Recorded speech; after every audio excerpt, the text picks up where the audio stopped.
Washington President Donald Trump woke before dawn on Monday and burrowed in at the White House residence to wait for the Russia bombshell he knew was coming. Separated from most of his West Wing staff, who fretted over why he was late getting to the Oval Office, Mr. Trump clicked on the television and spent the morning playing fuming media critic, legal analyst and crisis communications strategist, according to several people close to him. The president digested the news of the first indictments in special counsel Robert Mueller's probe with exasperation and disgust, these people said. He called his lawyers repeatedly. He listened intently to cable news commentary. And, with rising irritation, he watched live footage of his one-time campaign advisor and confidant, Paul Manafort, turning himself into the FBI. Initially, Mr. Trump felt vindicated. Though frustrated that the media were linking him to the indictment and tarnishing his presidency, he cheered that the charges against Mr. Manafort and his deputy, Rick Gates, were focused primarily on activities that began before his campaign. Trump tweeted at 10:28 a.m., "There is no collusion, but the president's celebration was short-lived."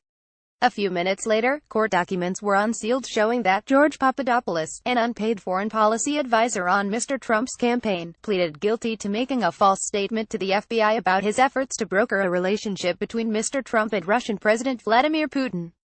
The case provides the clearest evidence yet of links between Mr. Trump's campaign and Russian officials. For a president who revels in chaos, and in orchestrating it himself, Monday brought a political storm that Mr. Trump could not control. White House Chief of Staff John Kelly, along with lawyers Ty Cobb, John Dowd and Jay Sekulow, advised Mr. Trump to be cautious with his public responses, but they were a private sounding board for his grievances, advisors said. This has not been a cause of great agita or angst or activity at the White House, said Mr. Cobb, the White House lawyer overseeing Russia matters.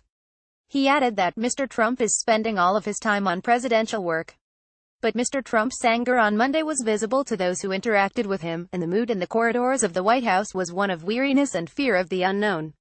As the president groused upstairs, many staffers, some of whom have hired lawyers to help them navigate Mr. Mueller's investigation, privately speculated about where the special counsel might turn next. U.S. President Donald Trump watched live coverage of Paul Manafort turning himself in. Photo Bloomberg. The walls are closing in, said one senior Republican in close contact with top staffers who spoke on the condition of anonymity, to speak candidly. Everyone is freaking out. Mr. Trump is also increasingly agitated by the expansion of Mr. Mueller's probe into financial issues beyond the 2016 campaign and about the potential to him and his family.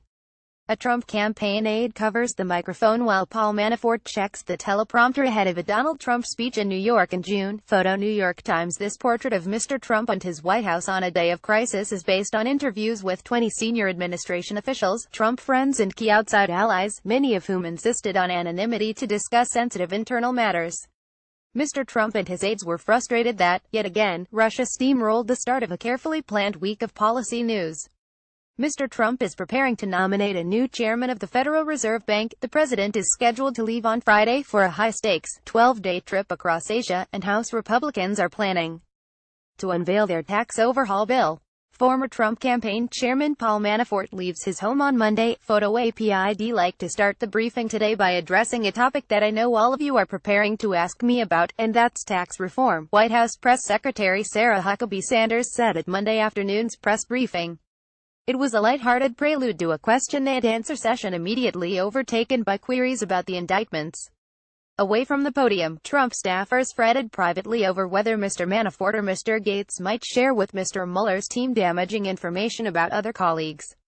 They expressed concern in particular about Mr. Gates because he has a young family, may be more stretched financially than Mr. Manafort, and continued to be involved in Mr. Trump's political operation and had access to the White House, including attending West Wing meetings after Mr. Trump was sworn in. White House Press Secretary Sarah Huckabee Sanders tries to lighten the mood as she addressed the press. Photo Andrew Harrer. Some White House advisors are unhappy with Thomas J. Barrack, JNR, Mr. Trump's longtime friend and chairman of his inauguration, whom they hold responsible for keeping Mr. Gates in the Trump orbit long after Mr. Manafort resigned as campaign chairman in August 2016, according to people familiar with the situation. Mr. Barrack has been Mr. Patron of late, steering political work to him and, until Monday, employing him as director of the Washington office of his real estate investment company. Mr. Trump and his aides tried to shrug off the ominous headlines, decorating the south portico of the White House in black bats and faux spider webs to welcome costumed children for Halloween trick-or-treating.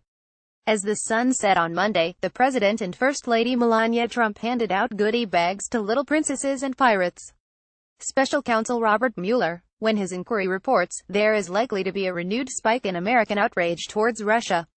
Photo AP. The Russia drama has been distracting and damaging for Mr. Trump, from a public relations perspective if not, eventually, a legal one. The president's inner circle on Russia matters has tightened in recent months. In addition to his lawyers, Mr. Trump has been talking mostly with Mr. Kelly and members of his family, including Melania, as well as daughter Ivanka and son-in-law Jared Kushner, both senior White House advisors. Mr. Trump also leans for advice on two senior aides, Counselor Kellyanne Conway and Communications Director Hope Hicks, as well as some outside friends. Still, Mr. Trump has little ability to influence the ongoing Russia probe save for firing Mr. Mueller, the sort of rash decision that his lawyers on Monday insisted that he was not considering. Nothing about today's events alters anything related to our engagement with the special counsel, with whom we continue to cooperate, Mr. Cobb said. There are no discussions and there is no consideration being given to terminating Mueller. Mr. Sekulow, one of Mr. Trump's outside lawyers, said there's no firing Robert Mueller discussions. Asked whether Mr. Trump was considering pardons for Mr. Manafort or Mr. Gates, Mr. Cobb said, no. That's never come up and won't come up. On Capitol Hill, meanwhile, some of Mr. Trump's allies are privately revving up their own version of a counterattack against Mr. Mueller. Several top Republican legislators plan to raise questions in coming days about the FBI's handling of a dossier detailing alleged ties between Mr. Trump and Russian interests. They intend to argue that Mr. Mueller's team has become overly reliant on a document that was funded in part by Democrats, according to two people involved in discussions. However, Mr. Mueller does not appear to have relied on the dossier for the case as revealed on Monday. For Mr. Trump and his team, the bad news began as disconcerting drips last Friday, when CNN first reported that indictments were likely coming on Monday. The only question who? The White House had no inside information beyond what was public in news reports, officials said, and were left to scramble and speculate as to what might happen. Reliable information was hard to come by, as Mr. Trump's team was scattered. Mr. Cobb was at his home in South Carolina until Monday afternoon, while Mr. Trump spent much of Saturday at his private golf club in Virginia and went out to dinner with Melania and their son, Barron, at the Trump International Hotel's steakhouse in Washington. Among the many unknowns, the Trump team arrived at an educated guess that Mr. Manafort was likely to be indicted, in part, according to one White House aide, because they heard that television news crews were preparing to stake out Mr. Manafort's Virginia home. This wasn't a shocking development, Mr. Sekulow said. When the first pair of indictments came naming Mr. Manafort and Mr. Gates, there was palpable relief inside the West Wing. The 31-page document did not name Mr. Trump, nor did it address any possible collusion between Russia and the president's campaign. Moreover, aides were simply happy that the initial batch of indictments did not include Michael Flynn, Mr. Trump's former and controversial national security advisor, who was fired from his top White House perch after misleading Vice President Mike Pence about his contacts with Russian officials. Mr. Flynn had been intimately involved in both the campaign and the early days of the administration, and a Flynn indictment, most staff believed, would have been far more damaging. The indictment of Mr. Gates, who had played a quiet, behind-the-scenes role in Mr. Trump's orbit, was more of a surprise, though he had served as Mr. Manafort's campaign deputy and protege. Mr. Trump's team quickly settled on a messaging plan. The duo's alleged misdeeds, the White House argued, had nothing to do with the president or his campaign. Privately, aides and allies acknowledged that the campaign had perhaps not sufficiently vetted the two men before bringing them on board. Michael Caputo, a former campaign advisor whom Mr. Trump praised on Twitter on Monday morning for his appearance on Fox News Channel's Fox Friends, later called the indictments one big, huge fail. Rick and Paul, I would consider them friends of the president because they worked so closely with him, Mr. Caputo said. The president's watching closely and he should be concerned for his friends' welfare, but he has absolutely no concern about collusion with Russia because there was none.